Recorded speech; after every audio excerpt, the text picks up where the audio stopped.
우리 함께 여는 기도로 2020년 11월 29일 영상 주일 예배를 시작하겠습니다. 이스라엘의 목자이신 주님, 요셉을 양떼처럼 인도하시는 주님, 귀를 기울여 주십시오. 그룹 위에 앉으신 주님, 빛으로 나타나 주십시오. 에브라임과 베냐민과 므낫세 앞에서 주님의 능력을 떨쳐 주십시오. 우리를 도우러 와주십시오. 하나님, 우리를 회복시켜 주십시오. 우리가 구원을 받도록 주님의 빛나는 얼굴을 나타내어 주십시오. 아멘. 어떤 상황 속에서도 우리를 회복시키시는 주님, 주님의 은혜를 찬양합니다. 진실로 우리를 회복시키시는 주님의 영이 간절히 필요한 때입니다. 코로나로 인해 온 세계가 활기를 잃어가고 침체의 늪에 빠져 있습니다. 이럴 때일수록 예수 오심의 신비를 더욱 가슴 깊이 새기는 우리가 되게 하옵소서. 주님의 오심은 어둠 속에 빛이 오심이었고 절망 가운데 희망이 오심이었습니다. 마음의 빛을 켜고 사는 것이 우리 안에 주님을 모시고 사는 일임을 압니다. 예수를 믿는 우리들, 마음에 등불을 켜고 살아가게 하옵소서. 지금은 모임을 피하고 방역 수칙을 잘 지키는 것이 희망의 등불이요, 가짜 뉴스에 휘둘리지 않는 것이 빛 가운데 걷는 일입니다. 주님, 회복이 필요한 이 땅, 우리의 삶을 보살펴 주옵소서. 주님께서 우리 편이심을 기억하며 우리도 주님 편이기를 결단하는 예배가 되게 하옵소서. 주님 오심을 기다리는 대강절 첫 주일에 우리 교회 모든 교우들 속에 빛으로 강림하실 줄 믿으며 예수님 이름으로 기도합니다. 아멘.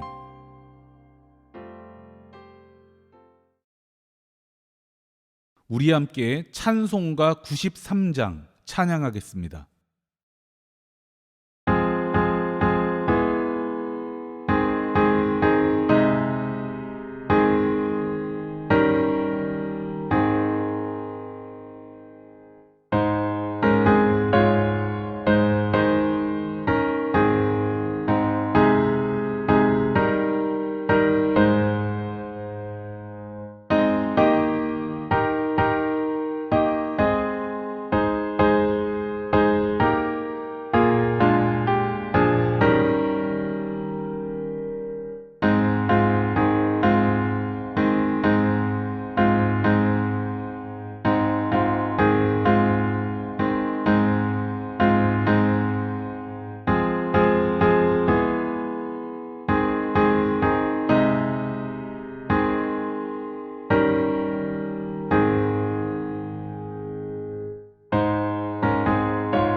오늘 우리가 함께 나눌 하나님 말씀은 마가복음 13장 32절부터 37절까지의 말씀입니다. 그러나 그날과 그때는 아무도 모른다. 하늘의 천사들도 모르고 아들도 모르고 오직 아버지만 아신다. 조심하고 깨어 있어라. 그때가 언제인지를 너희가 모르기 때문이다. 사정은 여행하는 어떤 사람의 경우와 같은데 그가 집을 떠날 때에 자기 종들에게 권한을 주어서 각 사람에게 할 일을 맡기고 문지기에게는 깨어 있으라고 명령한다. 그러므로 깨어 있어라. 집주인이 언제 오는지, 저녁일지 한밤중일지 달기 울 무렵일지 이른 아침녘일지 너희가 알지 못하기 때문이다. 주인이 갑자기 와서 너희가 잠자고 있는 것을 보게 되는 일이 없도록 하여라. 내가 너희에게 하는 말은 모든 사람에게 하는 말이다. 깨어 있어라. 아멘.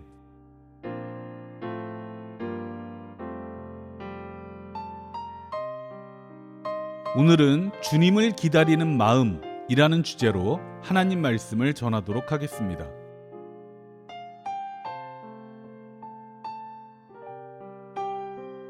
사람은 누구나 자기만의 둔함과 게으름을 가지고 있습니다. 저 또한 저만의 둔함과 게으름이 있습니다. 저는 첫맛은 강렬하고 예민하게 느끼지만 뒷맛에는 대체로 둔감한 편입니다. 예를 들어 커피를 한 잔 마신다고 치면 첫 모금에서 가장 깊은 향과 풍미를 느낍니다. 그 뒤로는 잔을 비울수록 첫 모금에서 느꼈던 향과 풍미를 잃어갑니다. 곰곰이 돌이켜보면 이런 류의 둔함은 제가 하는 모든 일에서 나타납니다. 어떤 일을 시작하면 그 일이 가져다주는 새로움, 변화, 낯섦과 혼란을 매우 강렬하게 느낍니다. 저는 결혼 직후에 한동안 위험을 알았습니다. 사랑하는 사람과 애타게 기다리던 신혼생활이었지만 변화에서 오는 스트레스가 이만저만이 아니었습니다. 저는 늘 그렇습니다. 어떤 변화가 생기면 그 변화를 예민하게 느끼는 대신 시간이 조금 지나면 무척 둔해집니다. 그러다 보니 당연하게 따라오는 게으름이 있습니다. 새로운 일을 선뜻 시작하지 못하는 게으름이 바로 그것입니다. 웬만하면 새로운 일을 시작하지 않습니다. 많은 걱정과 고민을 거친 후에야 새로운 일을 할 수 있습니다. 새로운 일을 시작하기보다는 하던 일을 꾸준하게 하는 걸 좋아합니다. 저와는 반대되는 둔함과 게으름을 가진 분도 있습니다. 처음에는 둔감하다가 하면 할수록 예민해지는 사람이 있는가 하면 새로운 일은 부지런히 시작하는데 끈기 있게 완성해 가는 데는 게으른 사람도 있습니다. 이처럼 모든 사람은 각자의 둔함과 게으름을 가지고 삽니다. 그런데 부정적인 측면에서 그렇다는 것이지 그 이면에는 반드시 긍정적인 측면이 있습니다. 새로운 일을 하는데 게으른 대신에 하던 일을 하는 데는 꽤 부지런합니다. 초반에 예민한 만큼 금방 배우고 갈수록 둔해지는 만큼 익숙하게 해나갑니다. 우리는 같은 기질을 놓고도 긍정적인 측면을 볼 수도 있고 부정적인 측면을 볼 수도 있습니다. 긍정적인 측면을 볼 줄 아는 것은 마음에 등불을 하나 켜는 것과 같습니다. 오늘 말씀에서 예수님은 자기 사람들에게 집을 맡기고 여행을 떠나는 주인의 이야기를 들려줍니다. 주인은 자기 사람들에게 깨어 있으라고 명령합니다. 내가 갑자기 와서 너희가 잠자고 있는 것을 보게 되는 일이 없도록 하라고 말입니다. 여기서 주인이 진정으로 바라는 것이 무엇이겠습니까? 주인이 돌아오는 날까지 몇 날 며칠이고 밤을 새서 잠들지 말라는 명령이겠습니까? 아닙니다. 문지기의 가장 중요한 역할은 불을 켜는 것입니다. 주인이 부재 중일지라도 주인 없는 집처럼 어둠 속에 잠기지 않게 하는 것입니다. 주인의 기름과 등불을 이용해서 주인과 함께 있는 것처럼 불을 밝혀놓는 일입니다. 오늘 말씀의 키워드는 깨어있으라입니다. 깨어있다는 것은 마음의 등불을 켜는 일입니다. 무덤 같은 부정의 힘에 대해 부활하는 긍정의 힘으로 깨어있어야 하고, 절망의 어둠 골짜기에서 희망의 빛으로 깨어있어야 합니다. 어둠에 잠긴 사람은 깨어있을 수가 없습니다. 예수님께서 환난 속에서도 깨어있으라고 말씀하신 이유는 환난 속에서도 마음의 빛을 잃지 말라는 뜻입니다. 주님 안에 있는 희망으로 살라는 뜻입니다. 제 동기 목사님 중에 고창성 목사님이라는 분이 있습니다. 제가 참 존경하고 좋아하는 목사님인데, 캐나다에서 목회하시던 중에 신장암이 발병해 투병 중에 계십니다. 페이스북에 투병 일기를 올리시는데 그 글을 읽다 보면 참 많은 걸 배우게 됩니다. 지난 금요일에 올린 글을 보니까 우리 모두 마음에 새기고 있다가 능력 있게 사용해야 할 말씀이 있었습니다. 감신대 임진수 교수님께서 보내주신 글이라는데 이런 내용이었습니다. 고 목사, 사람들이 흔히 병마와 싸운다고 한다. 그것은 질병을 앓는 사람에게 여러 가지 부정적인 생각이 첨가되기 때문이다. 그것은 자신에게서 오는 것이기도 하고 타인에게서 오는 것이기도 해. 그러나 중요한 것은 질병 그 자체의 실체와 그것을 경험하고 있는 환자 자신이야. 예수님은 환자가 앓고 있는 아픔 그 자체에 관심을 가졌고, 사람들이 그것과 관련해서 은유를 더 씌우는 것을 경계하셨어. 고 목사가 지금의 상황에서 마음이 답답할 거라 생각해. 그러나 이 또한 지나가는 일임을 믿고 무엇보다 마음의 평화가 가득하기를 기도한다. 상황은 하나님이 변화시켜 주시고 우리는 그 뜻에 맞게 기다리면서 오늘도 하루하루 살아가는 거라고 믿어. 불안을 주님께 맡기고 좋은 마음과 생각으로 잘 이겨내기를 바란다. 모든 것이 다 잘 될 거야. 저는 이 글을 읽으면서 우리가 가진 능력, 그리스도인이 가진 능력이 무엇인지를 다시 한번 깨달았습니다.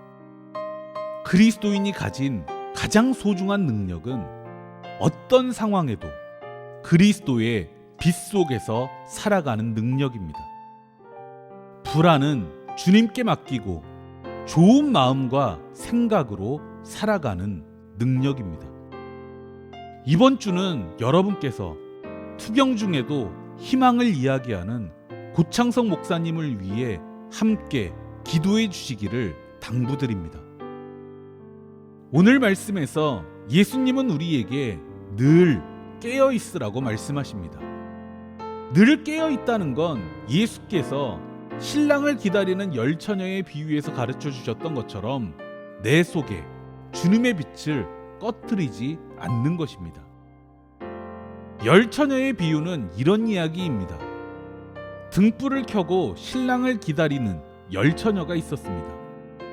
그런데 밤이 늦어도 신랑이 도착하지 않았습니다. 그러자 그중 5 처녀는 등불을 꺼뜨리고 잠이 들어버렸습니다.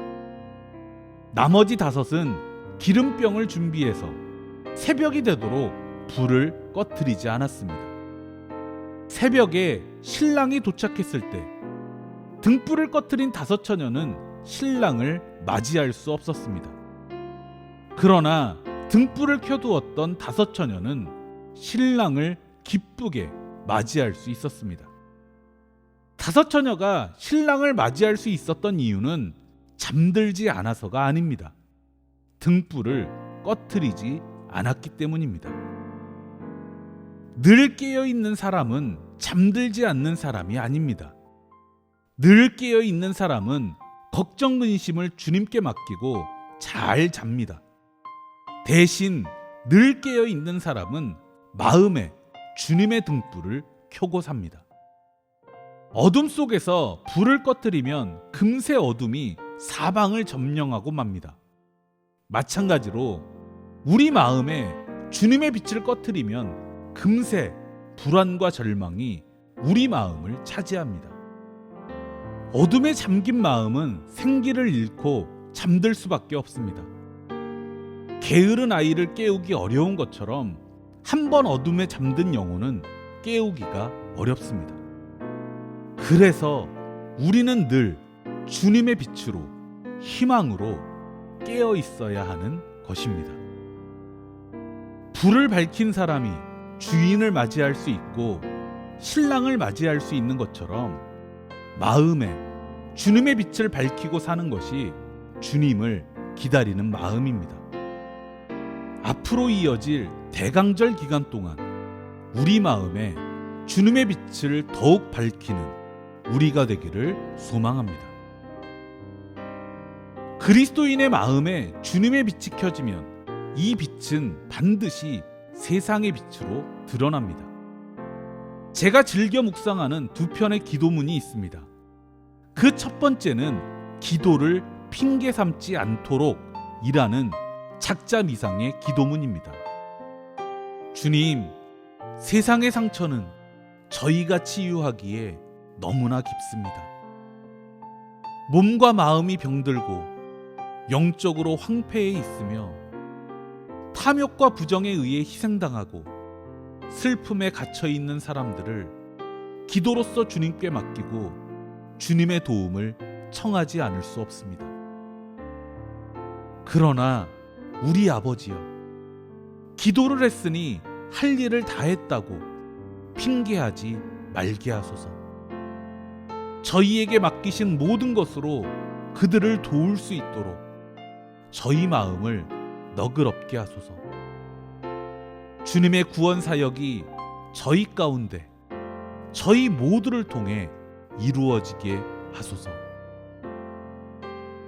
저는 이 기도문을 묵상할 때마다 우리 안에 있는 빛이 세상을 어떻게 비추어야 하는지 마음에 새깁니다.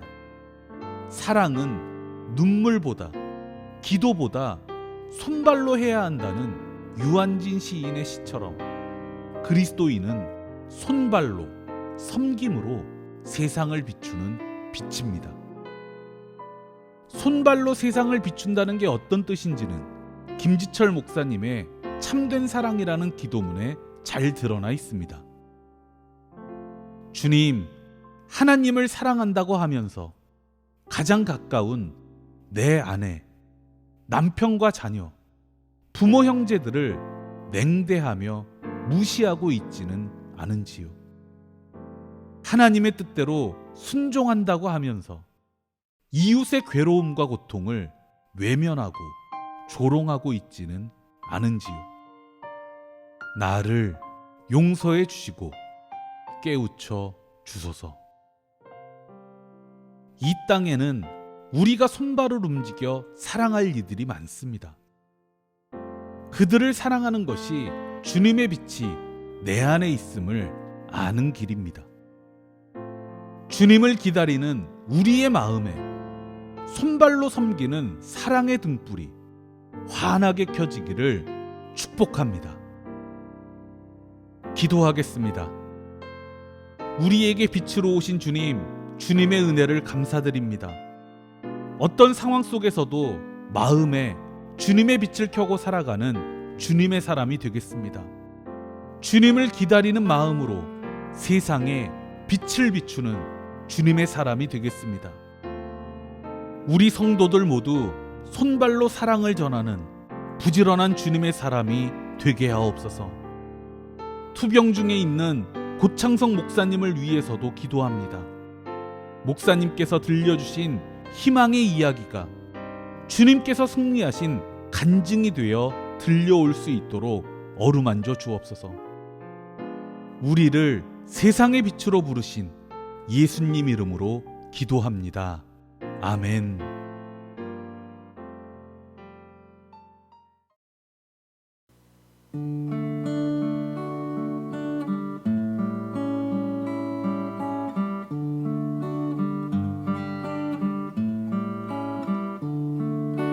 내게 있는 모든 것을 아낌없이 드리네. 사랑하고 의지하며 주만 따라 살리라. 주께 드리네. 주께 드리네. 사랑하는 구주 앞에 모두 드리네. 아멘.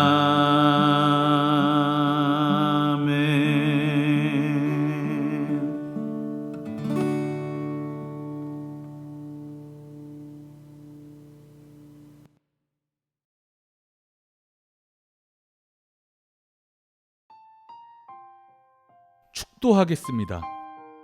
지금은 우리 주 예수 그리스도의 은혜와 주 하나님의 지극하신 사랑하심과 우리 안에서 소통하시는 성령님의 그 크신 은총이 세상 속에서 주님의 빛이 되길 원하는 주님의 백성들 머리머리 위에 이제로부터 영원토록 함께 하시기를 축원합니다. 아멘.